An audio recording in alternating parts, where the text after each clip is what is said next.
जय हिंद मेरे प्यारे विद्यार्थियों। मेंटोर फिजिक्स के इस YouTube चैनल में आपका हार्दिक स्वागत है। विद्यार्थियों, इस लेक्चर में हम लोग सीखने जा रहे हैं अभी कि समतल दर्पण में प्रतिबिंब किस तरह से बनते हैं। समतल दर्पण में प्रतिबिंब काल्पनिक बनते हैं तो क्यों बनते हैं, पीछे बनते हैं तो कितना पीछे बनता है, और उसको विस्तार से देखेंगे। पार्श्विक परिवर्तन होता है तो क्यों होता है, हर चीज को एकदम सिद्ध करते हुए आपको हम बताने जा रहे हैं आज के इस वीडियो में।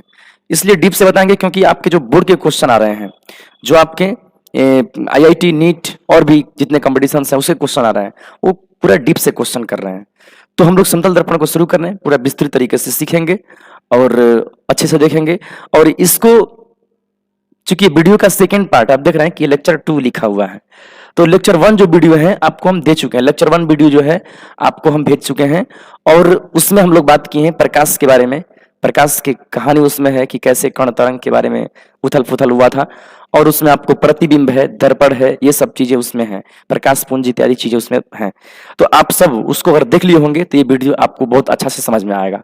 अगर नहीं देखे हो तो प्लीज उसको पहले देख लीजिए ताकि ये आपको बेहतरीन तरीका से समझ में आ सके, है ना। और वीडियो को स्किप नहीं करिए, एकदम लास्ट तक देखिए ताकि आपको अच्छे से माइंड में एकदम कंसेप्ट अच्छे से इसका फिट हो जाए। तो चलिए बिना देर के हम लोग शुरुआत करते हैं। हम लोग आज शुरू कर रहे हैं समतल दर्पण। चलिए हम लोग शुरुआत करेंगे समतल दर्पण के बारे में। समतल दर्पण यानी कि प्लेन मिरर कह सकते हैं उसको। समतल दर्पण यानी कि प्लेन मिरर। देखिए समतल समतल दर्पण, समतल दर्पण यानी कि plane mirror, plane plane mirror. आप समझ सकते हैं समतल दर्पण किससे बोलते हैं। समतल दर्पण सबके घरों में होता है, जिसे आईना बोलते हैं या ऐनक भी बोलते हैं कई लोग। चलिए किससे होते हैं, तो वह दर्पण जिसका परावर्तक सतह समतल हो। लिख दीजिए, वह दर्पण जिसका परावर्तक सतह कैसा हो, समतल हो, जिसका परावर्तक सतह समतल हो, परावर्तक सतह समतल हो, उसे क्या बोलते हैं, समतल दर्पण कहते हैं। उसे समतल दर्पण कहते हैं। समतल दर्पण, समतल दर्पण कहते हैं। क्लियर। तो देखिए समतल हो इसका अर्थ क्या हुआ, समतल का अर्थ होता है प्लेन एकदम हो, है ना। प्लेन मतलब चिकना नहीं, चिकना अलग चीज हो गया। जैसे हाथ मान लीजिए चिकना ही है लेकिन बीच में यहां पर भीतर की तरफ है, तो चिकना रहते हुए भी समतल में नहीं आ। समतल मतलब सीधा होना चाहिए, है ना, एकदम सीधा होना चाहिए, सरल रेखा एकदम उस पर कोई रखे तो सब में टच कर जाए। दर्पण वास्तव में घर पे इस तरह का होता है ना। परंतु इस दर्पण को ना अगर हम पकड़ करके ऐसे करें, मतलब कि ऐसे दर्पण है, इसको ऐसे करें तो आपको केवल ये हिस्सा दिखेगा।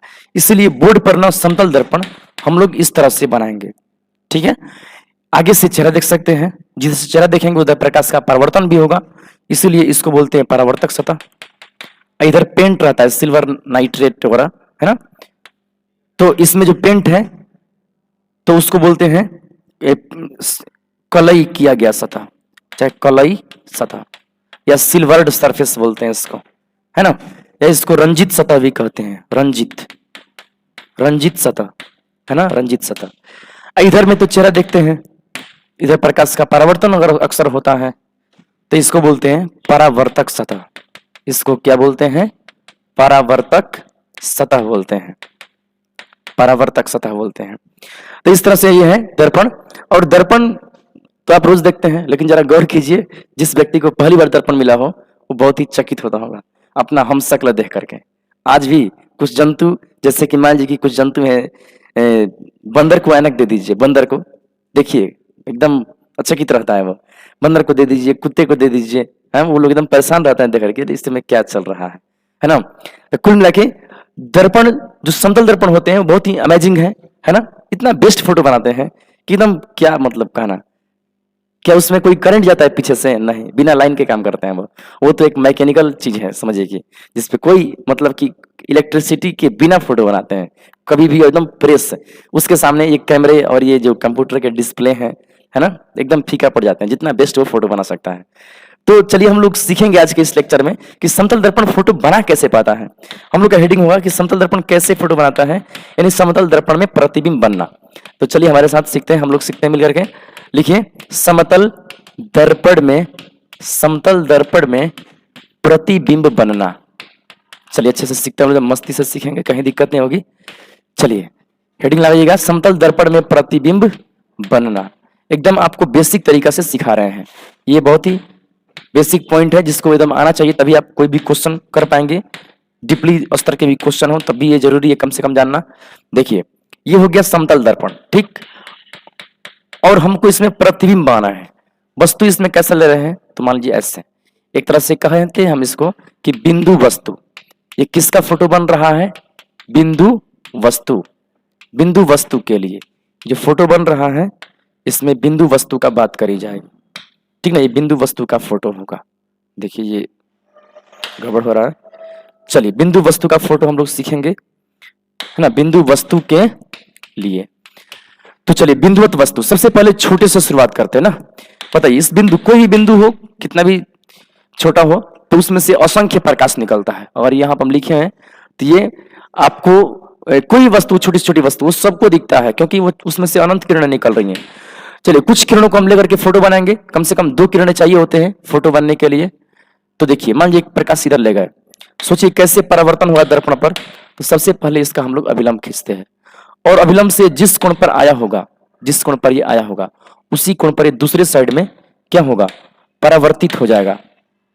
ये दूसरे साइड में इस तरह से परावर्तित हो जाएगा ये, ठीक ना। अब जरा सोचिए और भी हम लोग किरण खींचते हैं, एक किरण से फोटो नहीं बनता, कम से कम 2 किरण चाहिए, तो एक और हम किरण इधर ला रहे हैं, ठीक है। अब ये फोटो कैसे बनेगा इसको हम लोग समझने के लिए अभिलंब फिर से खींचेंगे। अभिलंब क्या होता है, आप सोच रहे हैं अभिलंब, तो आपको बता दें कि अभिलंब समतल सतह पर डाले गए लंब को अभिलंब कहते हैं। समतल सतह के आपतन बिंदु पर डाले गए लंब को, है ना। ऐसे अभिलंब के बारे में पिछला वीडियो में बढ़िया से बताया है। चलिए तो ये जिस एंगल पे आया है उसी एंगल पर दूसरे साइड में ये ऐसे चला जाएगा, है ना। एकदम अच्छे से बनाइएगा ताकि आपका आंसर गलत ना हो ऐसे। अब बात यह है कि समतल दर्पण में जो प्रतिबिंब हम बना रहे हैं तो परावर्तित किरणों से फोटो बनता है। प्रतिबिंब की परिभाषा में है कि परावर्तित किरणें पुनः जिस बिंदु पर मिलती हैं, तो मिल सकती हैं, नहीं मिल सकती हैं, हाँ मिल सकती हैं। और कोई व्यक्ति यहाँ पर हो और वो इसके मिलने को सोचे कि हम कहाँ मिल रहा है देखना चाहते हैं, प्रतिबिंब सोचे उसका, जब देखे तो कैसे देख पाएगा। मान लीजिए कि यहाँ पर व्यक्ति का नेत्र है, इसे देख रहा है कि कहाँ भी फोटो बन रहा है, क्या उसे फील होगा फोटो इधर जा रहा है, तो आगे तो फील नहीं होगा, लेकिन उसको फील होता है पीछे में ऐनक में। अभी देखें ऐनक में अपना चेहरा, जब हम देखते हैं तो ऐनक के भीतर में फोटो दिखता है ना, स्पष्ट लगता है कि भीतर में फोटो बन रहा है। यानी कि हम लोग को भीतर में फोटो बनने के बारे में सोचना होगा, है ना। प्रतिबिंब की परिभाषा में भी है कि परावर्तित किरणें जिस बिंदु पर मिलती हैं ये परावर्तित है, ये आपतित है। आप इसको मत सोचिएगा, जो लौट के जाएगा उसको सोचना है। तो ये मिल नहीं रहा है, तो फिर परावर्तित किरणें जिस बिंदु पर मिलती हुई प्रतीत होती हैं उसे प्रतिबिंब कहते हैं। यानी कि प्रतीत होती हैं परावर्तित किरणें, कहां पर मिलते हैं, प्रतीत होगा ये दोनों किरण। आगे तो नहीं मिलेगा, पीछे बढ़ा के देखते हैं, अपसारी है तो जरूर मिलेगा, अपसारी है तो जरूर मिलेगा अवश्य ही। तो देखिए इसको पीछे बढ़ाते हैं, इसको ऐसे इस तरह से कट कट कट कट ऐसे ये आ गया। फिर यहां से पीछे बढ़ाते हैं इसको, देखिए यहां से इस तरह से cut cut cut cut cut cut cut cut ये। तो फोटो यहाँ पे बन रहा है कि नहीं, देखिए यहाँ पे फोटो बन रहा है इसका। तो जो प्रतिबिंब बन रहा है इसमें यहाँ पर फोटो बन रहा है। तो हम कह सकते हैं कि ये है ऑब्जेक्ट। ऑब्जेक्ट को वस्तु कहते हैं। क्या कहते हैं, वस्तु, या इसका एक और नाम है बिंब। बिंब नाम है इसका, हिंदी में इसको बिंब नाम से भी जानते हैं, बिंब, अंग्रेजी में ऑब्जेक्ट, है ना। ये बहुत होता है इमेज, इमेज को बोलते हैं, बिंब को बोलते हैं, बिंब का ये प्रतिबिंब है ना, इमेज को प्रतिबिंब कहते हैं। तो इस तरह से फोटो यहाँ पे बन रहा है, ऐसे ही फोटो बनते हैं, सही फोटोग्राफ ऐसे आप बना सकते हैं, है ना, बिंदु वस्तु का। देखिए कुछ और तरीके आपको सिखाते हैं, चलिए एक और तरीका सीख लेते हैं कैसे बनता है फोटो। एक और तरीका उसका देखिए, ये मान लीजिए एक हो गया समतल दर्पण हो गया, ठीक। फोटो बनाना हम लोग को एक और तरीका उपयोग कर रहे हैं। यहाँ पर मान लीजिए कोई वस्तु हो गया, है ना। तो एक और प्रतिबिंब बनाने का आइडिया ये है कि आप अभिलंबवत प्रकाश ले जाइए। अभिलंबवत मतलब कि जो अभिलंब होता है ना उसी पर, अभिलंब भी इसी पर न खींचेंगे। अभिलंब भी सतह पर लंब होता है, विलंब हो जा रहा है सतह के सापेक्ष, तो ये वापस रिफ्लेक्ट होगा। रिफ्लेक्ट हो गया, प्रतिबिंब का पता नहीं चला, तब क्या करेंगे, एक और किरण खींचते हैं यहां से। चलिए दूसरे तरह से खींचते हैं, यहां से ऐसे। अब बताइए कि क्या होगा, ये तो आपतित किरण है, तो पहले अभिलंब खींचना होगा हम लोग को। तो अभिलंब खींच लेते हैं, यहाँ पर अभिलंब हम खींच लेते हैं पहले इस तरह से। अभिलंब क्या होता है, सतह पर लंब होता है। अभिलंब क्या होता है, सतह पर एक लंब होता है आपतन बिंदु पर। तो जिस बिंदु से ये आया होगा, जिस एंगल से आया होगा, उसी एंगल से अभिलंब के दूसरे साइड में ये लौट जाएगा ऐसे। तो बात यह कि इसमें प्रतिबिंब कहां दिख रहा है, नहीं दिख पा रहा है प्रतिबिंब, तो हम फिर क्या करेंगे, वही जो कि उसमें किए थे, परावर्तित किरण जब साक्षात न मिले तो उसको पीछे की ओर बढ़ा के देखते हैं। वैसे भी जब भी ये अपसारी टाइप का दिखेगा, अपसारी दिखेगा, फैलते हुए दिखेगा, हमेशा पीछे बढ़ाइएगा उसको। अपसारी जब भी परावर्तित किरण रहे तो बढ़ाना किसको है, परावर्तित किरण को ही बढ़ाना है, इसी को बढ़ाना है पीछे। ये परावर्तित किरण है, इसको भी पीछे बढ़ाते हैं इस तरह से। और कैसे, एकदम जिस तरह से एकदम सीधा ऐसे खचाक से मिलाना है उसको। एक्स्ट्रा को मिटा सकते हैं और इमेज जिसमें भी बन गया। तो हम लोग इसका इमेज दो तरीके से बना लिए, ये ऑब्जेक्ट है और ये इसका इमेज है। दो तरह से हम लोग फोटो बना लिए, इमेज बना लिए। तो आपको एकदम क्लियर हुआ होगा। अगर समस्या है तो आपको बता दें फिर से। इसमें ऊपर का प्रकाश लाए थे, नीचे ये ऊपर जगह टकरा करके, ये इधर जगह टकरा के, यहाँ परावर्तन हो रहा है, प्रकाश का परावर्तन का प्रोसेस हो रहा है ना। तो जो अपसारी जब से दिखेगा तो उससे पीछे बढ़ाएंगे। यहाँ भी देखिए, ये प्रकाश लाए, इसी पर चला गया। जैसे कि कोई गेंद है, मान लीजिए गेंद, गेंद को किसी दीवार पर फेंकिएगा, किसी भी जमीन पर फेंकिएगा सीधे नीचे, तो वो सीधे ही ऊपर आता है ना। तो इस तरह से ये हुआ, और ये इधर गया तो इधर लौट गया। तो परावर्तित किरणें अपसारी टाइप की हैं तो पीछे बढ़ाएंगे तो प्रतिबिंब का निर्माण हो रहा है ना। तो इसी तरह से प्रतिबिंब बना करते हैं हम लोग। दो प्रतिबिंब भी देख लिए दो तरीके से, है ना। और इन सभी में क्या देख रहे हैं कि इसमें प्रतिबिंब काल्पनिक बन रहा है, प्रतिबिंब यहाँ भी काल्पनिक बन रहा है ना। प्रतिबिंब पीछे बन रहा है, इसमें भी प्रतिबिंब पीछे बन रहा है कि नहीं। और देखिए, और भी कुछ इसमें कैरेक्टरिस्टिक है, गुण है। जितना आगे वस्तु उतना ही पीछे फोटो बनता है। हो सकता है हमारे मानने में थोड़ा सा कमी या अधिकता हुआ हो, लेकिन वास्तव में अच्छे से बनाया जाए तो जितना आगे वस्तु होगा उतना ही पीछे फोटो बनेगा। हल्का सा और पीछे जाएगा इस साइड में, है ना। तो ये सेम मतलब कि पीछे फोटो बनता है सेम डिस्टेंस पे। आप इसे सिद्ध भी कर सकते हैं ऐसे। देखिए, इसको हम सिद्ध कर देते हैं कि ये जो मान लीजिए इसको ए मान लेते हैं, इसको बी, इसको तो आई मानेंगे, छोड़िए ना, इसको ओ माने हैं, उसको आई माने हैं। इसको मान लेते हैं हम बिंदु एम, इसको मान लेते हैं बिंदु एन। तो इसको सिद्ध किया जा सकता है कि ओ एम बराबर आई एम। कैसे, तो इसको, ये त्रिभुज है, कौन त्रिभुज है, त्रिभुज ओ एम और कौन सा एन, और फिर त्रिभुज आई एम एन, है ना। और कौन सा त्रिभुज आई एम एन। ये दोनों सर्वांगसम किए जा सकते हैं कि नहीं, जरा गौर कीजिए। सर्वांगसम आप पढ़े होंगे 7th क्लास में या और भी छोटे क्लासों में मिलता है, 7th या 8th में। चलिए, सर्वांगसम कैसे कर सकते हैं। ये त्रिभुज देखिए, दो त्रिभुज आपको देखना है, आपको देखना है ये त्रिभुज एक, एक देखना है आपको इधर का त्रिभुज। ये दो त्रिभुजों में देखना है। दो त्रिभुजों में आप गौर कीजिए कि क्या क्या हो रहा है। इसमें 90 डिग्री है, इसमें भी 90 डिग्री है ना। ये भुजा O M, sorry M N भुजा इसमें भी है, इसमें भी है, उभयनिष्ठ भुजा हो जाएगा। एक एंगल देखना है तो देखिए, यहां से ये आ रहा है प्रकाश, यहां पर आपतन कोण आई बना रहा है, ठीक। तो जब ये लौट रहा है तब भी उतना ही कोण बनाता है। चलिए हम यहां भी आई लिख देते हैं क्योंकि सेम एंगल रहता है ना। तो ये आई है, तो यहां भी एंगल कितना बन जाएगा, ये एंगल, ये भी एंगल आई होगा। क्लियर है कैसे, देखिए ऐसे है, हाँ, ये इस तरह से है, तो ये एंगल इसके बराबर हो रहा है, एकांतर कोण, अंत एकांतर कोण।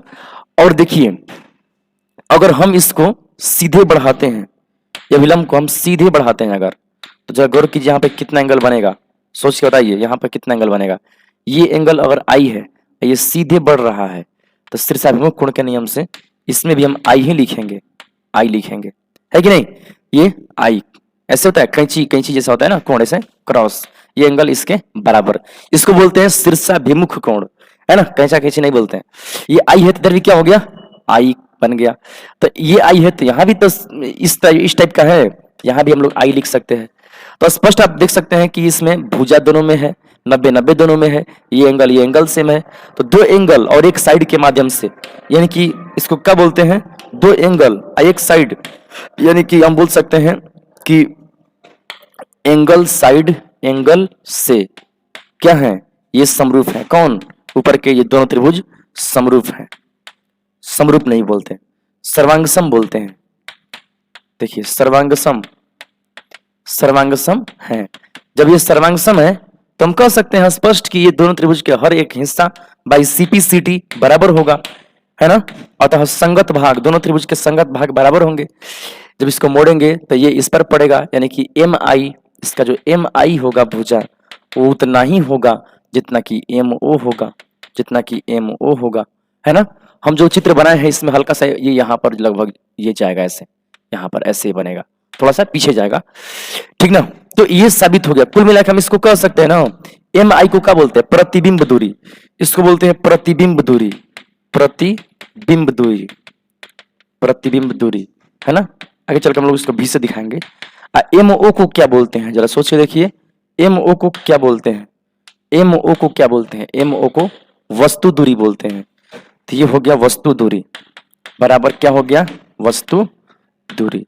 जितना प्रतिबिंब दूरी होता है उतना ही वस्तु दूरी होता है, जितना वस्तु आगे होती है उतना ही पीछे फोटो बनता है। इसका प्रूफ भी अब मिल गया, है ना। तो देखिए हम बनाए तो चूंकि कम बेसी बन गया थोड़ा सा, एक उपाय लगा सकते हैं, एक ट्रिक लगा सकते हैं प्रतिबिंब बनाने का, क्योंकि हम कन्फर्म हो चुके हैं। आगे से हम लोग प्रतिबिंब ऐसा बनाएंगे कि गलती ही नहीं होगा। देखिए ऐसे बनाना है, गलती कभी नहीं होगा। ये प्रकाश लाइए, ऐसे लौट जाएगा। और क्या कीजिए कि ये दूरी जितना है ठीक उतना ही दूरी तक पीछे बढ़ाइए इसको, है ना। क्या कीजिए आप कि जितना ये है आगे है उतना ही इसको पीछे बढ़ाइए, एकदम माप लीजिए ना स्पष्ट, ऐसे जितना आगे है, ये जितना आगे है ठीक उतना ही पीछे बनाइए, और स्केल से माप लीजिए, कोई दिक्कत नहीं। अब तो कन्फर्म हो चुका है, अब किस बात की चिंता है आपको, हाँ। तो ये प्रकाश आया ऐसे गया, इसको पीछे बढ़ा लेंगे पहले, तो इसको हम लोग ऐसे बढ़ा लेते हैं। उसके बाद देखिए एक और प्रकाश लाते हैं ऐसे, और अब प्रतिबिंब हम ऐसा बना रहे हैं कि गलती होगा ही नहीं। तो एक काम करना पड़ेगा, कुछ ट्रिक लगाने पड़ेंगे। यहां से इसको पहले डॉट से मिला लीजिए, ठीक। और इसको ना आप आगे क्या कीजिए, एकदम सीधे में, एकदम सीधा, कैसा, एकदम सीधा, एकदम सीधा होना चाहिए, ऐसे खींच दीजिए, इसको ऐसे बना दीजिए। तो बन गया प्रतिबिंब। क्या करना है इसमें, है ना। अब यहाँ विलंब की आवश्यकता भी नहीं पड़ा, है ना। ऐसे एग्जाम हो तो विलंब आप खींच सकते हैं, ऐसे कर सकते हैं दिखाने के लिए, है ना। तो इसमें कोई दिक्कत नहीं है आप। तो इस तरह से प्रतिबिंब बन जाएगा। आगे से हम जब भी प्रतिबिंब बनाएंगे तो पहले प्रतिबिंब ही बना लेंगे अब, है ना। समतल दर्पण के केस में पहले प्रतिबिंब बना लेंगे और तब उसको हम ये प्रोसेस लगा लेंगे ना। देखिए जैसे कि आपको हम एक और सिखाते हैं, जैसे कभी कभी ऐसा सिचुएशन आ सकता है ना, कुछ न्यूमेरिकल्स में ऐसा आएगा स्थिति। तो चलिए एक और स्थिति हम देते हैं, आप थोड़ा सा देखिएगा। आपको अब तक प्रतिबिंब के बारे में कुछ जान चुके हैं तो एक बार ट्राई भी कर सकते हैं अपने से भी, है ना। ये समतल दर्पण है और अब की बार वस्तु ना यहां पर है। देखिए ऐसा कभी हो सकता है, ऐनक के सामने वस्तु रहता है, हम नीचे बना दिए हैं। ऐसा कभी हो सकता है क्या, बिल्कुल हो सकता है। जरा सोचिए, समतल दर्पण ऐसे है, मान लीजिए आपके सामने, आप उसमें चेहरा दिख रहा है ना।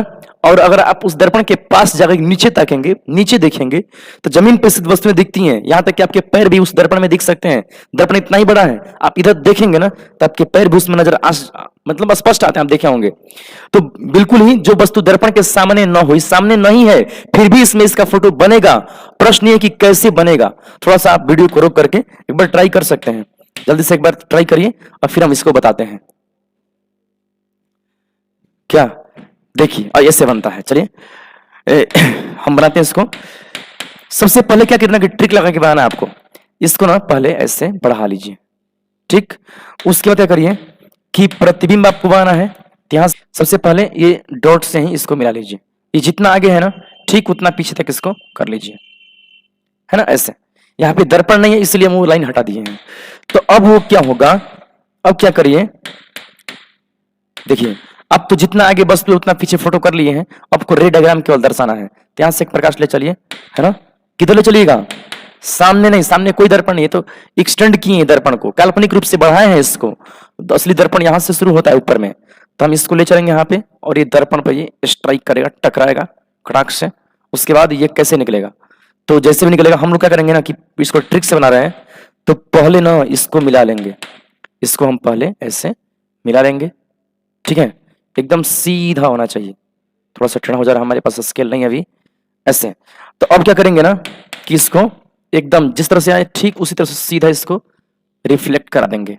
और वाकई में ऐसा ही होता है, वास्तविकता में ऐसे ही होता है ना। एकदम सीधा होना चाहिए, थोड़ा सा टेढ़ा हमारा भी हो जा रहा है, लाइन इस तरह से ऐसे करना होता है, ठीक है। एक हो गया, ऐसे आया, ऐसे चला गया। अब जरा सोचिए अब क्या होगा, एक और प्रकाश किरण हम लोग लाते हैं। चलिए एक और प्रकाश किरण यहां से शुरू हुआ, ऐसे पहुंचेगा दर्पण पर।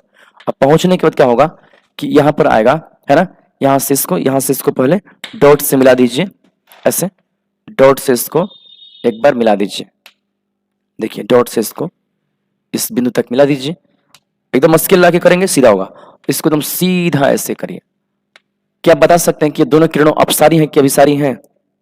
ये दोनों प्रकाश किरणें अपसारी है या अभिसारी? थोड़ा सा ध्यान रखिए, सोचिए। यहां से है, ये इसे सीधा ऐसे होगा। चलिए अब सोचिए, ऐसे और स्केल से करें तो आपका सीधा आएगा। तो आप देख सकते हैं कि ये अपसारी फैलते जा रहा है, तो तब प्रतिबिंब इसलिए इधर पीछे बन रहा है, काल्पनिक बन रहा है ना। अगर आप प्रतिबिंब में कोई दिक्कत हो तो आप क्या करिए कि एक बार इसको, इन तीनों को ना आप लोग वीडियो रोक करके एक बार पढ़ने पर प्रैक्टिस करिए, कम से कम 2 बार प्रैक्टिस करिए। प्रत्येक 3 बनाए हैं, तीनों को एक बार प्रैक्टिस करेंगे 1-2 बार तो एकदम क्लियर तरीके से आप सीख जाएंगे इसको, है ना। तो कुल मिलाकर हम लोग देख रहे हैं कि प्रतिबिंब पीछे बन रहा है अब, और ऐसे ही प्रतिबिंब बन रहा है, हमारे सूर्य के प्रतिबिंब भी बन सकते हैं ऐनक में। देखने वाला कहां से देखेगा? वो यहां से देखेगा, यहां से देखेगा ना तब उसको नीचे में दिखेगा, यहां से देखेगा ऊपर से तो उसको नीचे में दिखेगा अपना, है ना, इस ऐनक में। तो इस तरह से हो रहा है।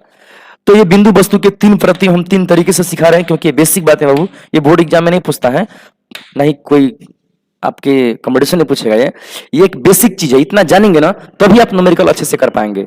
ये प्रतिबिंब बनेगा, आपको टेक्निक सीखना ही होगा, तभी आप अच्छे से कर पाएंगे। देखिए एक और बताते हैं आपको, रेखीय वस्तु के केस में कैसे बनता है। ये लिखेंगे रेखीय वस्तु का, चाहे रेखीय वस्तु के लिए समतल दर्पण के सामने ना वस्तु कैसा आ जाए, रेखीय रूप में वस्तु आ जाए, तो जरा सोचिए किस तरह से आप बना सकते हैं रेखीय वस्तु। यानी कि मान लीजिए कि ये समतल दर्पण आपका हो गया, इस तरीके से समतल दर्पण हो गया, और रेखीय वस्तु यानी कि हम ही लोग दर्पण के सामने खड़े हो जाएंगे। मान लीजिए आप रोज देखते हैं ना, है ना, अपना चेहरा देखते हैं, तो आप ही इसके सामने खड़े हो गए हैं, ऐसे फोटो इसमें हम लोग को है। तो इसका फोटोग्राफ अब कैसे बन सकता है, जरा सोच के देखिए इसको कैसे बना सकते हैं। तो देखिए क्या करेंगे हम लोग, सबसे पहले ना आप समझिए, इसको बिंदु मान के चलिए, ठीक है, बिंदु मान के चलिए, है ना। हम बनाएंगे, एक बार आप चाहें तो वीडियो रोक के ट्राई कर सकते हैं ना, थोड़ा सा वीडियो लंबा हो जाएगा इसलिए हम आगे बढ़ते जा रहे हैं। देखिए सबसे पहले आप क्या कीजिए, प्रतिबिंब बनाना है तो इसको सीधा ऐसे खींचिए, ये दर्पण पे टकराएगा और फिर ये वापस रिफ्लेक्ट हो जाएगा ऐसे, ठीक, अभी ऊपर सिखाया है। फिर क्या कीजिए, इसको एक और प्रकाश, सॉरी एक पहले इसको पीछे बढ़ा लीजिए। कितना पीछे बढ़ाइए, जितना ये आगे है ना ठीक उतना ही पीछे इसको बढ़ा, जितना ये आगे है ठीक उतना ही पीछे इसको लगभग बढ़ा लीजिए यहाँ तक, ठीक है। उसके बाद क्या कीजिएगा, एक और प्रकाश किरण, क्योंकि प्रतिबिंब बनने के लिए एक न्यूनतम 2 गो प्रकाश किरण चाहिए, एक यहाँ ला दिए। इसमें भी क्या करेंगे कि वही ट्रिक लगाएंगे, इसको इससे मिला लेंगे, स्केल रख करके ऐसे मिला लेते हैं, इसको इस तरह से कट कट कट कट ऐसे मिल गया। अब इसको क्या कर रहे हैं कि इसको प्रतिबिंब यहां से प्रकाश टकरा के से ये भाग गया इस तरह से, ये सीधा होना चाहिए, स्केल का उपयोग कीजिएगा, है ना, बिल्कुल ये सीधा जाता है ना। थोड़ा सा टेढ़ा हमारा हो गया, लेकिन आप स्केल का उपयोग कीजिएगा।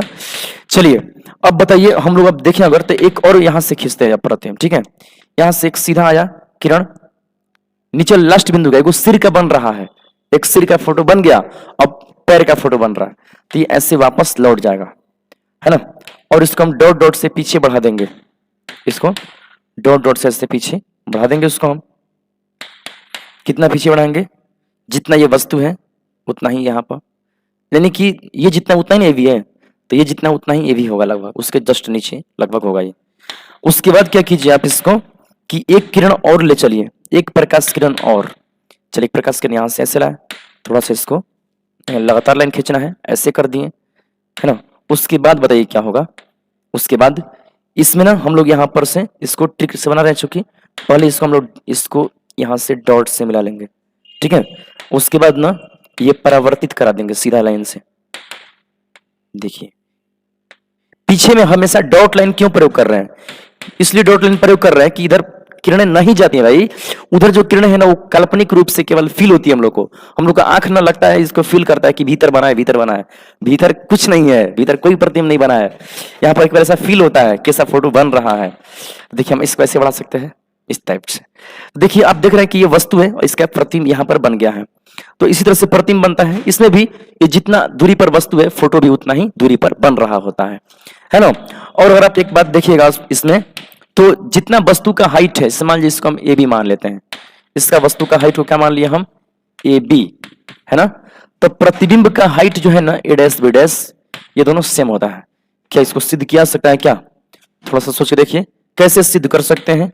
वाला आइए देखिए ऐसे कर सकते हैं। आप देख रहे हैं कि ये पहुंचा है 90 डिग्री पर, ये भी तो पहुंचा है 90 डिग्री पर। जब समतल दर्पण पर 90 डिग्री पर लाइन खींचेगा तो ये दोनों लाइन आपस में समानांतर होगा, यानी कि इनके हम कह सकते हैं कि यहाँ ए डैश समानांतर है किसके, बी बी डैश के। और जब समानांतर है तो समानांतर रेखाओं के बीच की दूरियां हर जगह बराबर होती हैं, यानी कि जो रेल की पटरी है उसके बीच की दूरी हर जगह बराबर होगी। उसी तरह से इसमें भी है, क्योंकि रेल की पटरी भी समानांतर है, ये भी समानांतर है, तो हम कह सकते हैं कि ये समानांतर है तो बीच की दूरी, यानी कि बीच की दूरी तो हाइट हो जाएगा, लिख सकते हैं। तो जो इसका हाइट है ए बी वो बराबर होगा इसके हाइट के, यानी कि ए डैश बी डैश। यानी ये भी सिद्ध होता है कि समतल दर्पण में वस्तु की ऊंचाई बराबर होती है किसके ऊंचाई के, प्रतिबिंब की ऊंचाई। यानी कि इसमें ऊंचाई भी सेम होता है, किसमें, समतल दर्पण में, है ना। तो समतल दर्पण से संबंधित हम लोग बेसिक प्रतिबिंब अभी देख रहे हैं, तो ये इतना आपको जानना आवश्यक होता है। हम लोग इसको निष्कर्ष में लिख देते हैं, है।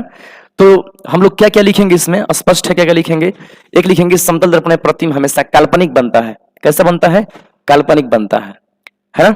समतल दर्पण में प्रतिबिंब का जो साइज होता है वो वस्तु के साइज के बराबर होता है, लिख सकते हैं। फिर लिखेंगे समतल दर्पण में, है ना, प्रतिबिंब उतना ही पीछे बनता है जितना कि आगे वस्तु होता है, यानी कि ये दूरी सेम होता है ना। एक और लिख सकते हैं, समतल दर्पण में जो वस्तु है उसका सिर ऊपर है पैर नीचे है, इसमें भी सिर ऊपर बना है और पैर नीचे बना है, यानी कि ऊपर का फोटो ऊपर बना है, नीचे का फोटो नीचे बना है, जो जहां है उसके सामने बना है, यहां है तो इसके सामने बना है, बीच के बिंदुओं का भी अपना सामने बना हुआ है फोटो, है ना।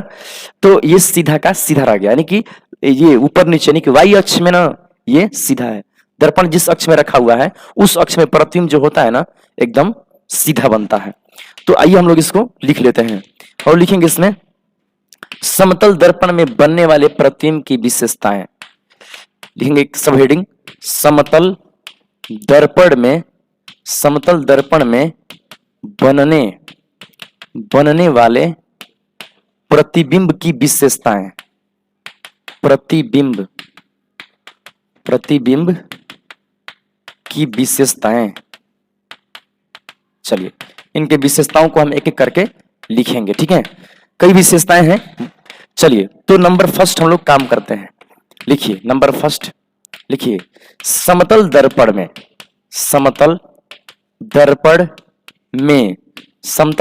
में प्रतिबिंब क्या होता है, प्रतिबिंब हमेशा कभी भी ऐसा ही रहेगा, समझ लीजिए। क्या करेगा हो, तो जब भी प्रतिबिंब बनेगा तो उसका स्थान जो होगा ना, स्थान फोटो का स्थान वो कहां होगा, तो दर्पण में। कहां होगा, दर्पण में होता है। कई जगहों पर ना इसको दर्पण के पीछे भी कहते हैं, पीछे। ऐसे स्टैंडर्ड तरीका ये हुआ कि आप दर्पण में कहें, ज्यादा उचित रहेगा, है ना। तब देखिए दर्पण में बनता है, और दर्पण में बनता है तो कितना पीछे बनता है, तो उतना ही वस्तु दूरी बराबर प्रतिबिंब दूरी, ध्यान रखते हुए कि वस्तु दूरी बराबर क्या, प्रतिबिंब दूरी, ये ध्यान रखते हुए बनता है। प्रतिबिंब दूरी इतना हमेशा फॉलो रहता है ना। दर्पण में बनता है, पीछे भी कह सकते हैं, कोई दिक्कत नहीं है, लेकिन स्टैंडर्ड ये हुआ कि आप दर्पण में कहेंगे। देखिए दूसरा स्थान हो गया। अब देखिए आकार, फोटो के आकार में चलते हैं। हम लोग अभी लास्ट में सिद्ध किए कि जो फोटो का आकार होता है, जो प्रतिबिंब का आकार होता है वो वस्तु के आकार के बराबर होता है। तो हम वो भी मेंशन कर सकते हैं कि इसमें ना आकार क्या होता है, तो वस्तु के बराबर। आकार में लिखेंगे वस्तु के बराबर आकार का प्रतिबिंब, बराबर आकार का प्रतिबिंब बनता है। जो प्रतिबिंब होता है ना वस्तु के बराबर आकार का होता है इसमें फोटो। अगर मान लीजिए वस्तु है 5 फीट की, कोई व्यक्ति है 5 फीट हाइट का, तो जो उसका फोटो बनेगा वो भी 5 फीट हाइट का ही बनेगा, है ना। यही इसका कहने का मतलब होता है। स्थान हो गया, आकार हो गया। अब देखिए देखते हैं हम लोग प्रकृति, किस प्रकृति का इमेज बनता है ना, नेचर ऑफ इमेज, है ना। तो जो नेचर होता है ना वो कैसे क्या होता है, काल्पनिक और सीधा होता है। आप देख सकते हैं काल्पनिक और सीधा फोटो बना है यहाँ पर। ये फोटो कैसे बना है, काल्पनिक है, डॉट डॉट से तो काल्पनिक है, पर्दे पर नहीं आएगा, है ना। काल्पनिक यानी कि वर्चुअल है, और वस्तु के सापेक्ष सीधा है, यानी कि इरेक्ट है। तो हम कह सकते हैं कि प्रतिबिंब न प्रकृति कैसा होता है, काल्पनिक और सीधा। कैसा होता है, काल्पनिक और क्या चीज, सीधा। ये बात ध्यान रखिएगा सीधा के मामले पर, कि अगर ऐनक के अक्ष में वस्तु है ना, ऐनक के अक्ष में वस्तु है, तो ऐनक के अक्ष के सापेक्ष वो नहीं बदलता है, सीधा रहता है ना। उल्टा भी फोटो कुछ बनता है, कभी कभी समतल दर्पण में फोटो बदलता भी है थोड़ा सा, कभी कभी क्या उसका पार्श्व हिस्सा बदल जाता है। तो हम लोग आइए उसको डिस्कस कर लेते हैं, है ना।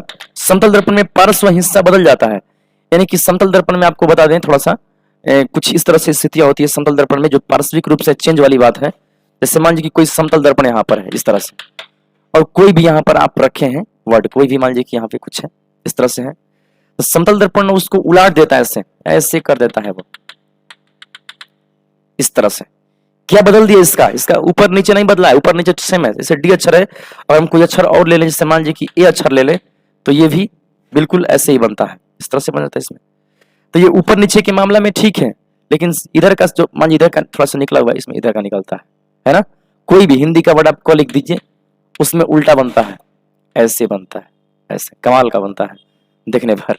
तो ये ऊपर नीचे यानी वाई अक्ष में ठीक है, लेकिन इसका जो साइड है ना, साइड लेफ्ट राइट बदल गया साइड का। पता है इस साइड को क्या बोलते हैं, जो साइड वाला हिस्सा होता है ना, साइड वाला चारों दीवार वाला, यानी कि पार्श्व हिस्सा कहते हैं इसको, इसको बोलते हैं पार्श्व, पार्श्व हिस्सा। पार्श्व किसको बोलते हैं, इस पार्श्व मतलब इसका लेफ्ट राइट को, इसका पार्श्व। पार्श्व जैसे कि मान लीजिए कि कोई घनाभ है, घनाभ का पार्श्व पृष्ठीय क्षेत्रफल निकालना है, तो आप छत और फर्श को छोड़ करके चारों दीवारों का क्षेत्रफल निकालते हैं, उसी को पार्श्व बोलते हैं। तो बिल्कुल, तो हम कह सकते हैं कि समतल दर्पण अपने अक्ष में तो उल्टा नहीं करता है, जिस अक्ष में दर्पण तो उस अक्ष में उल्टा नहीं होता ये, लेकिन उसका जो पार्श्व होता है दर्पण का ना, पार्श्व वो बदल जाता है, यानी कि वाई अक्ष के दृष्टिकोण में बदल जाएगा। और दर्पण एक्स अक्ष में है तो वस्तुओं का वाई एक्सिस जो होता है ना, वो उलट देता है वो, है ना। देखिए कहने का मतलब हम लोग इसको समझते हैं पार्श्विक परिवर्तन बोलते हैं इस घटना को। देखिए हम आपको लिख करके फिर से समझा देंगे, एक बार एकदम क्लियर हो जाएगा। देखिए लिखेंगे समतल दर्पण में, देखिएगा समतल दर्पण में, समतल दर्पण में बना प्रतिबिंब, बना प्रतिबिंब, समतल दर्पण में बना प्रतिबिंब क्या होता है, पार्श्विक रूप से उल्टा बनता है। पार्श्विक, पार्श्विक रूप से कैसा बनता है, उल्टा, उल्टा बनता है। इसका अर्थ क्या हुआ, पार्श्विक रूप से उल्टा बनने का अर्थ क्या हुआ, पार्श्विक रूप से उल्टा बनने का अर्थ क्या हुआ बताइए, सोचिए। अर्थात हम लिखवा रहे हैं, अर्थात, अर्थात वस्तु के, वस्तु के प्रतिबिंब में, वस्तु के प्रतिबिंब में, प्रतिबिंब में दाएं और बाएं भाग, दाएं और बाएं भाग, बाएं भाग बदल कर दिखते हैं। दाएं भाग क्या होते हैं, बदल कर, बदल कर दिखते हैं, है ना। इस घटना को क्या बोलते हैं, पार्श्विक परिवर्तन, है ना। देखिए हम ये भी कर सकते हैं, देखिए ऐसे बोल सकते हैं, इसे, इसे पार्श्विक परिवर्तन कहते हैं। क्या बोलते हैं, पार्श्विक परिवर्तन, पार्श्विक परिवर्तन यानी किसको बोलते हैं अंग्रेजी में, लेटरल इन्वर्जन, लेटरल, इसको लेटरल इन्वर्जन के नाम से जानते हैं, लेटरल इन्वर्जन। इसमें पार्श्विक परिवर्तन होता है, इसे पार्श्विक परिवर्तन कहते हैं, पार्श्विक परिवर्तन कहते हैं, है ना। तो इसे क्या बोलते हैं, पार्श्विक परिवर्तन बोलते हैं। इसमें वस्तु को देखे तो 180 डिग्री से उल्टा हुआ प्रतीत होता है। देखिए कहने का क्या अर्थ हम लोग का, 180 डिग्री का मामला क्या है ये, देखिए पहले सोच लीजिए 180 डिग्री से उलटना क्या हुआ इसमें। तो हम कह सकते हैं कि इसमें 180 डिग्री से प्रतिबिंब, प्रतिबिंब वस्तु के सापेक्ष उलट कर बनता है, वस्तु के सापेक्ष कैसा बनता है, उलट कर बनता है, चाहे उलट, उलट जाता है या उलट कर बनता है।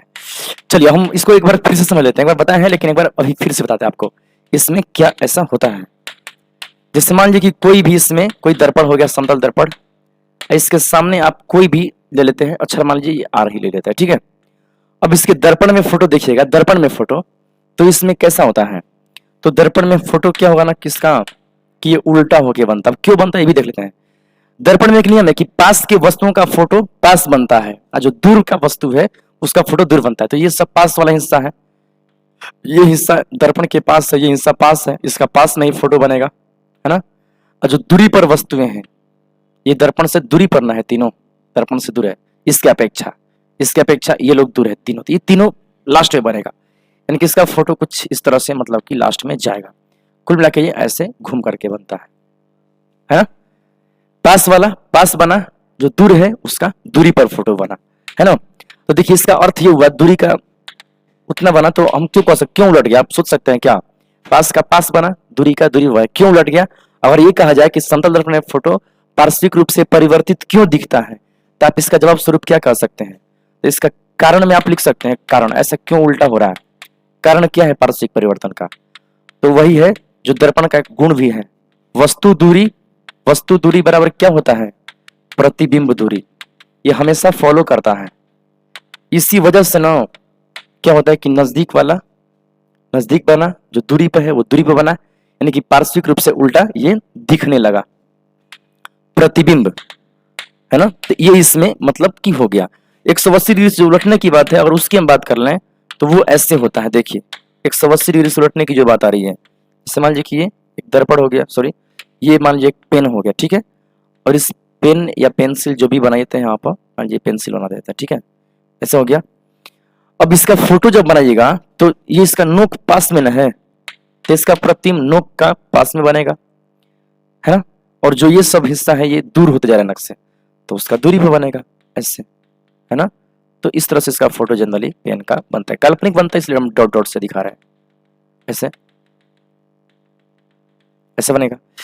तो ये कितना डिग्री से घूम गया आप सोच के देखिए, अगर ऐसा है इस तरह से है तो प्रतिबिंब इधर से बन रहा है, इधर से है तो इधर से बन रहा था, कितना डिग्री का चेंज कहलाएगा, ये सीधा इस तरह से है और ये इतना घूमता, अगर इतना तो 90 डिग्री कहते हैं, और यहाँ से इतना घूमता 90 डिग्री, लेकिन यहाँ से घूम करके ये पूरा ऐसे हो जा रहा है, तो कुल कितना डिग्री का चेंज कहलाएगा, 180 डिग्री, यहाँ से यहाँ तक आया, यहाँ से यहाँ तक आया तो 90 डिग्री, फिर 90 से और इधर गया तो फिर एक और 90, यानी कि कुल 180 डिग्री से पलट गया।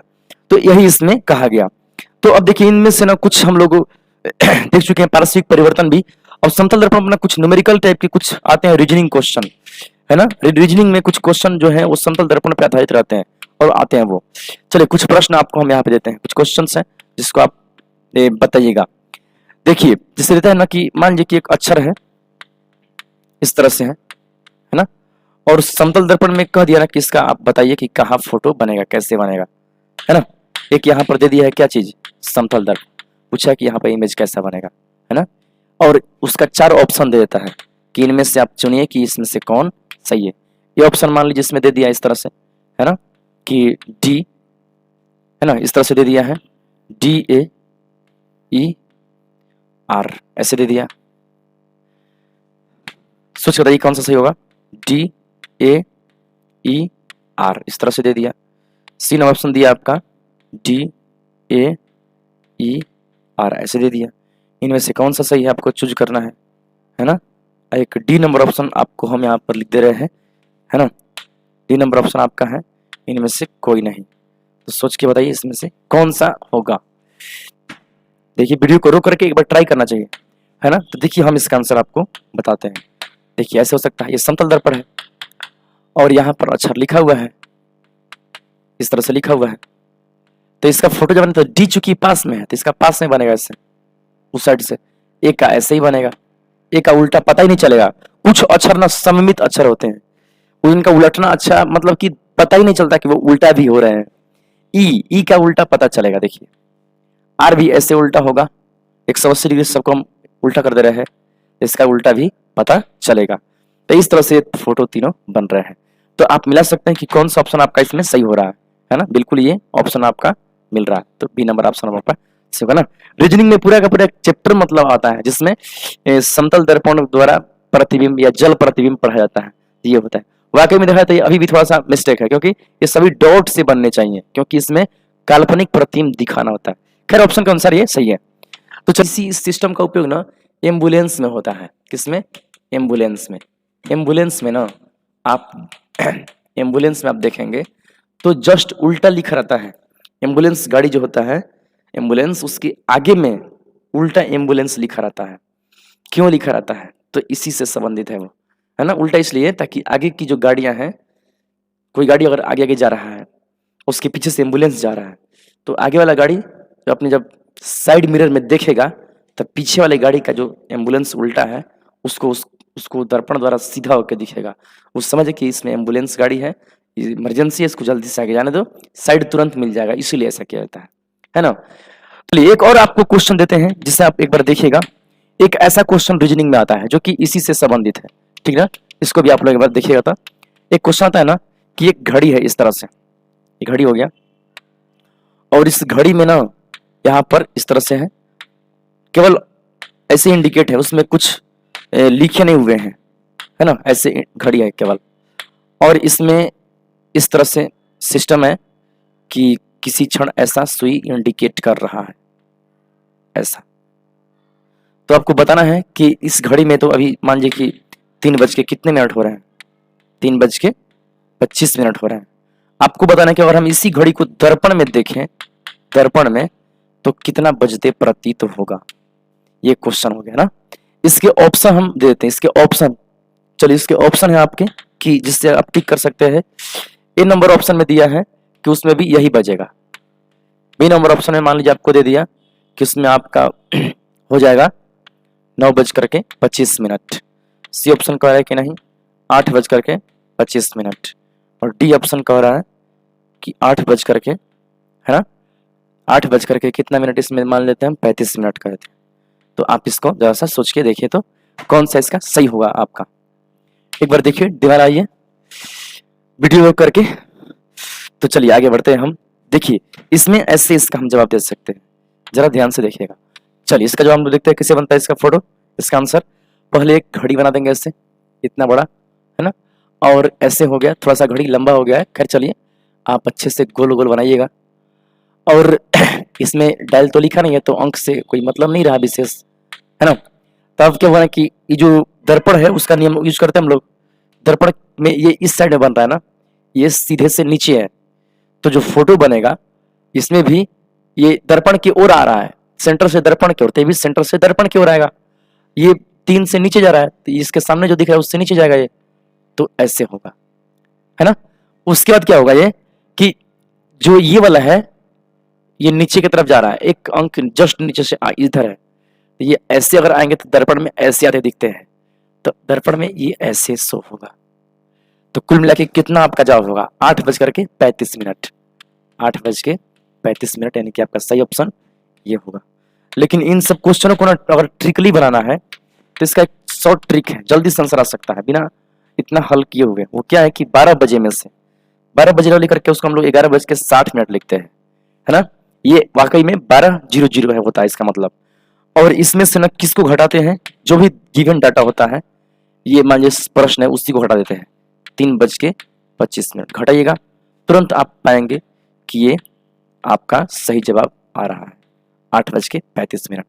अगर इसमें सेकंड की सुई का भी बताना हो तो नो डाउट आप 11 डॉट मतलब कि 11:60 और फिर 60 लिखिए, 11:60 तब सेकंड में भी ये दिया होगा, अपना घटा लीजिए, ठीक है। तो इस तरह से आपका ये बन सकता है बिल्कुल आसानी से, कोई दिक्कत नहीं होगी, है ना। ऐसे बहुत सारे क्वेश्चन आते हैं रीजनिंग में, आपके साइंस वाले स्ट्रीम में ऐसे क्वेश्चन नहीं आते हैं या बहुत कम आते हैं, ना के बराबर। तो चलिए हम लोग आगे बढ़ते हैं। देखिए समतल दर्पण का ना एक और कैरेक्टरिस्टिक है जिसको हम लोग आज देखने जा रहे हैं, एक बहुत ही अलग तरह का, बहुत ही डिफरेंट टाइप का एक प्रॉपर्टीज है।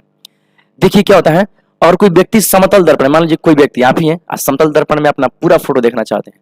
कोई व्यक्ति है ना, इस तरह सोचिए कि कोई व्यक्ति है इस तरह से, और वो चाहता है समतल दर्पण में अपना पूरा फोटो देखना,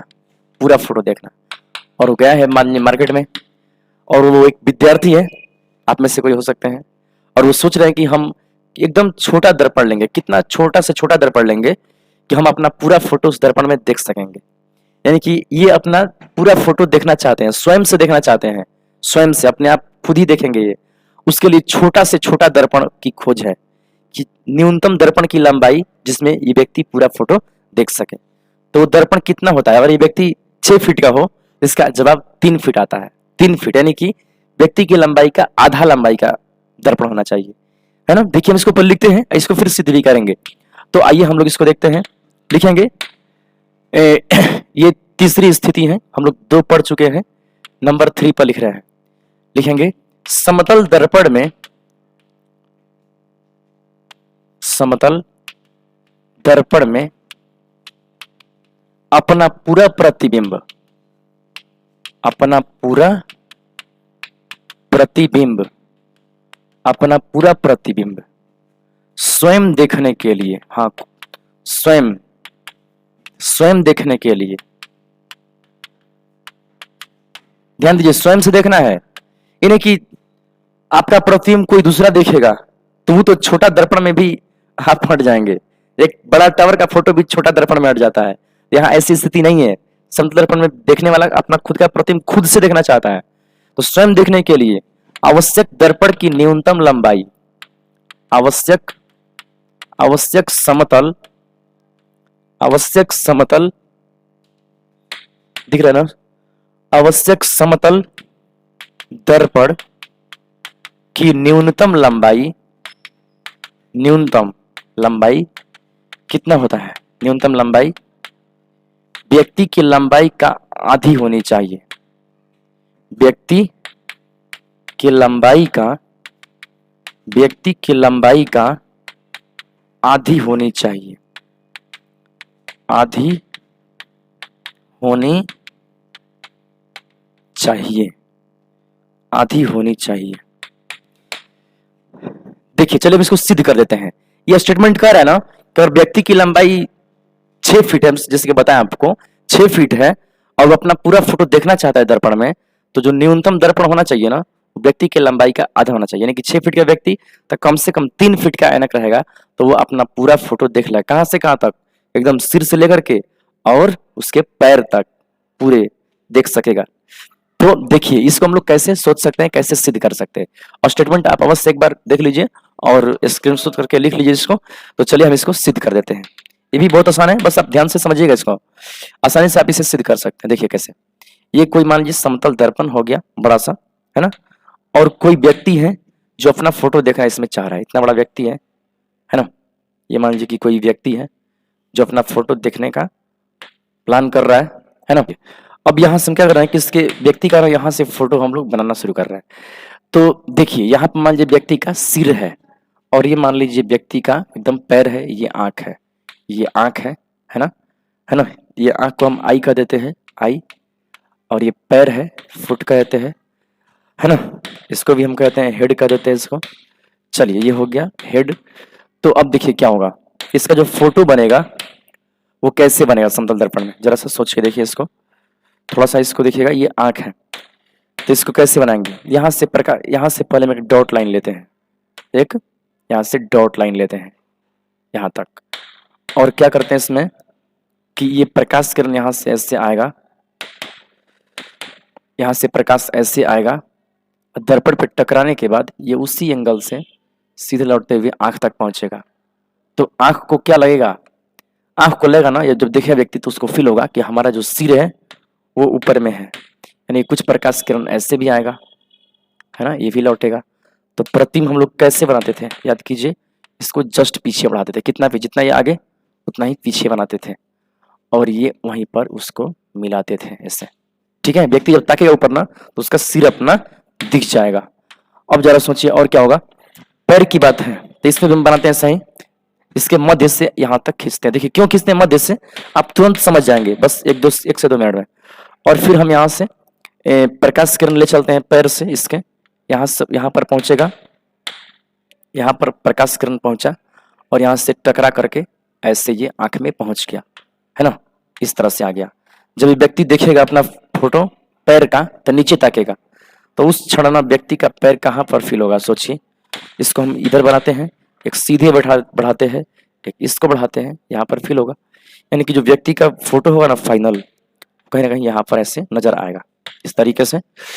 तो अब देखिए इसमें आवश्यक दर्पण की लंबाई कितनी है, मेन दर्पण कितना है, कितना बड़ा दर्पण उपयोग हो रहा है।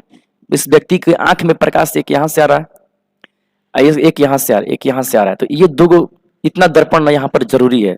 इतना दर्पण अगर है ना केवल, तो व्यक्ति अपना पूरा फोटो देख लेगा, केवल इतना दर्पण रहने से। मेन दर्पण यहाँ पर यही है। चलिए इसको समझने के लिए इसको हम एम मान लेते हैं, इसको क्या मान लेते हैं, एन। देखिए अब बिल्कुल आसानी से अब ये लास्ट कर रहा है पॉइंट। देखिए ऐसे इसको बनाते हैं हम लोग, जैसे मान लीजिए इसको हम लोग अच्छे से सोल्व कर सकते हैं, है ना। देखिए क्या से हम लोग ऐसे डॉट लाइन खींच लेते हैं इसको सोल्व करने हेतु, ऐसे, है ना, इस तरह से। इसको हम देते हैं कोई नाम, इसको नाम दे दिया हम P। तो जरा सोचिए कैसे होगा, ये एंगल जितना होगा, जितना आपका एंगल यहां पर बनेगा I, है ना, जितना एंगल बनेगा सेम एंगल आपका यहां भी बनेगा, है ना। तो क्या होगा ना कि ये त्रिभुज जो है, यहां एक नाम दे देगा हम Q, तो EQN त्रिभुज और FQN ये समरूप सर्वांगसम किया सके। देखिए कैसे, इसमें भी 90 डिग्री है तो इसमें भी 90 डिग्री है ना। इसमें भी एक कोण है तो सेम कोण यहां भी है, तो इस त्रिभुज के दो कोण मिल गए। एक भुजा उपनिष्ठ है QN, इस त्रिभुज में भी है और इस त्रिभुज का भी ये है, तो उपनिष्ठ भुजा हो गया। तो हम कह सकते हैं कि ये जो है ना सर्वांगसम हो गया। कौन कौन सर्वांगसम हो गया, देखिए हम लिख सकते हैं कि चित्र में कौन कौन, बताइए त्रिभुज कौन सा, FQN तथा FQN तथा कौन सा EQN, है ना। त्रिभुज EQN क्या है, सर्वांगसम है, सर्वांगसम है। जब सर्वांगसम है तो हम कह सकते हैं कि भाई CPCT ये भुजा इसके बराबर होगा, ये इसके बराबर होगा, है ना, और ये इसके बराबर दिख ही रहा है, तो हम कह सकते हैं तो क्या होगा ना कि FQ बराबर होगा QE के। FQ बराबर किसके होगा, QE के। FQ बराबर QE, QE बराबर किसके, PN के, है ना। ये सर्वांगसम से नहीं, ये समानांतर से हो रहा है। QE बराबर किसके हैं, PN के, है ना, इस तरह से। तो हम कह सकते हैं कि अगर ये 5 है तो ये भी 5 होगा, ये भी 5 होगा, और ये 5 है तो ये 5 होगा, ये भी 5 होगा, ये टोटल 10 होगा तो ये 5 होगा, यानी कि इसके दुगना ये होगा, यानी EF का आधा PN होगा। तो हम कह सकते हैं इसको तब क्या लिख सकते हैं, PN बराबर, PN कितना होगा, PN EF का आधा, है ना, EF जो होगा उसका आधा होगा। देखिए EF का आधा करिएगा तो PN होगा। तो देखो इसी प्रकार से ना आप इधर भी कर सकते हैं। देखिए इसमें भी ऐसा ही सिचुएशन, बिल्कुल सेम सिचुएशन है। देख लीजिए यहाँ भी ये दोनों त्रिभुज भी सर्वांगसम हो जाएंगे, है ना, ये त्रिभुज सर्वांगसम हो जाएंगे। यहाँ भी और कुछ हम नाम मान लेते हैं, यहाँ भी कुछ नाम दे लेते हैं, PQ, यहाँ R ले लेते हैं, ये बिंदु R है, चलिए यहाँ लिख देते हैं, दिख रहा होगा। तो देखिए ये सर्वांगसम हो जाएंगे, इधर भी 90 है, इधर भी 90 है, इसमें जितना कोण बन रहा है ना, जितना कोण यहाँ बन रहा है सेम कोण यहाँ बन रहा है, तो ये इसके बराबर हो गया। जिसके चलते क्या हुआ कि ये तो इसके और पहले से है, तो हम कह सकते हैं कि अगर ये 2 सेंटीमीटर है तो ये भी 2 होगा और ये भी 2 होगा, है कि नहीं। सोचिए ये 2 होगा तो ये 2 होगा, ये भी 2 होगा, यानी कि ये 4 होगा तो ये 2 होगा, यानी 4 है तो ये 2 है, तो इसका ये दुगना है, यानी कि इसका आधा करेंगे तो ये आ जाएगा। यानी कि हम कह सकते हैं कि PM बराबर हाफ EH, PM बराबर हाफ EH हम कह सकते हैं। इसी प्रकार देखिए, इसी प्रकार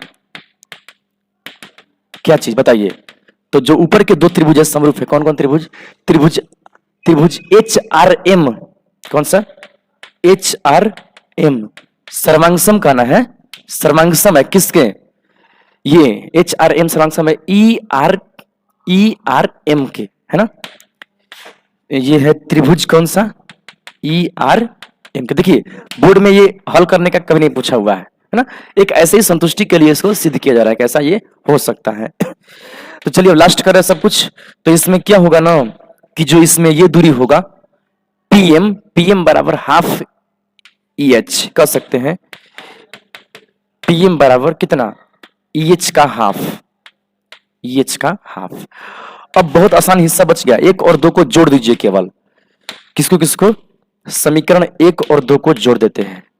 समीकरण कौन सा, 1 + 2 से, यानी कि समीकरण 1 और 2 को जोड़ने पर लिख सकते हैं आप।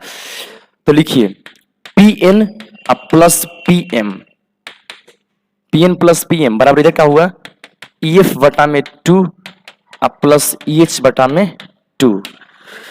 तो देखिए Pn प्लस Pm जोड़ के देखिए Pn प्लस Pm, देखिए Pn plus Pm, Pn plus Pm ये हो जाएगा Mn, ये क्या हो जाएगा, ये हो जाएगा Mn, Mn हो गया। इधर देखिए हाफ कॉमन ले लीजिए और देखिए EF प्लस EH कर देते हैं। जरा देखिए तो EF प्लस EH कितना आएगा, EF देखिए EF plus EH, EF plus EH यानी कि टोटल व्यक्ति की लंबाई, ये EF प्लस EH यानी कि HF हो जाएगा, हेड से फुट तक HF, HF यहां पर लिख सकते हैं हम, लिखेंगे Mn बराबर हाफ गुने कौन सा HF। तो देखिए अब आप कह सकते हैं कि Mn तो दर्पण की लंबाई है, समतल दर्पण की लंबाई, समतल दर्पण की लंबाई बराबर कितना आधा HF, HF है व्यक्ति की लंबाई, किसकी लंबाई है, व्यक्ति की लंबाई।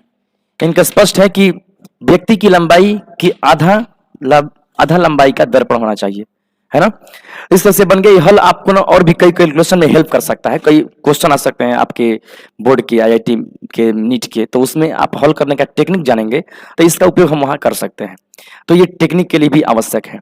तो हम लोग इसमें इसके 3 गुण देखे हैं, महत्वपूर्ण गुण, और इसके और भी गुण है समतल दर्पण के, नंबर ऑफ इमेज का है, प्रतिबिंब की संख्या निकालने का है ना। समतल दर्पण में थीटा घुमाने पर दर्पण को परावर्तित कर 2 थीटा घूम जाता है।